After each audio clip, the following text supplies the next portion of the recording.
This morning, went for a lovely run. Weather was perfect. I checked my phone.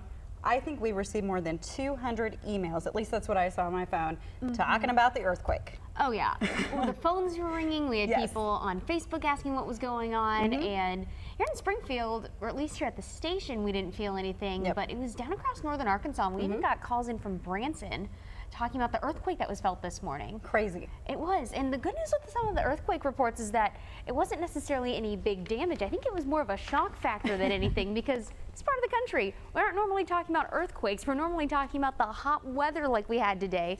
Now, the earthquake that we saw earlier this morning, this was the first of 3 that was reported just in the northern parts of Arkansas, right around the Harrison area. This one came in around 7:40 in the morning, so it was really between about 7:40 and 8 o'clock that we started getting those calls. And when we talk about magnitudes between 2.5 and say 3.6 like that first one, that means people, pretty widespread, they're starting to feel the earthquake, especially inside. And you might more so notice things like, say, your picture shaking on the wall, any unsteady furniture, maybe wobbling a little bit as well. Very minor damage, though, is typically reported with those size of earthquakes that we saw like this morning. It's once you start to hit that 5.5 and larger that we start to see more widespread damage. So that was some good news, is that as soon as we were able to see what magnitude those earthquakes were, we knew that the damage, if anything, was going to be on the lighter side. And in fact, I think we had more reports of people saying that they heard the earthquake as far as probably something just rattling around as opposed to actually feeling it themselves. Now, the thing that's a little more typical for this time of the year and what most of us experience, even if you didn't feel the earthquake, were some of those warm temperatures. Today in Springfield, we just missed that 90-degree mark, but just barely. 88 degrees is just 5 degrees above average, so we are starting to watch for some hot temperatures across the Ozarks. And look at this, we are far from that record high temperature today. It was at 99 degrees, but we are starting to hit the time of the year where it's going to start hitting triple digits before we set any new records. As far as our temperatures for the upcoming work week, I don't think we're expecting triple digits, but we are going to continue to watch for highs close to 90 degrees. An increase in our humidity not only helping to make things feel a little more sticky, but it will introduce that potential for a few more thunderstorms to be popping up as well.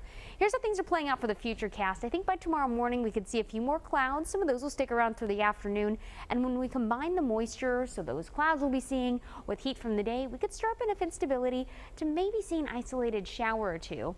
As we head into the day Tuesday and even into Wednesday, we'll be watching for a similar story. First thing in the morning, we'll have the moisture in place. It'll be warm and a little muggy for us. Later we get into the afternoon, we have the heat starting to stir up instability, and especially some of our eastern counties, we could be talking about the chance for a few pop-up showers or thunderstorms. Now, one thing that we look at when we're trying to determine how much moisture we have available is all linked to the dew point. By first thing tomorrow morning, we'll have dew point temperatures in the mid-60s, and they'll be climbing up to some low to mid-70s. And this is where we start to look into a little bit of that muggy factor. So especially once we hit those summer months, we have all that moisture in place, and that doesn't necessarily always mean showers. It could mean a little bit more of a heat index or some uncomfortable conditions for us to be outside. So I think we'll be just in the range of feeling a little bit sticky late tonight and the first thing tomorrow morning.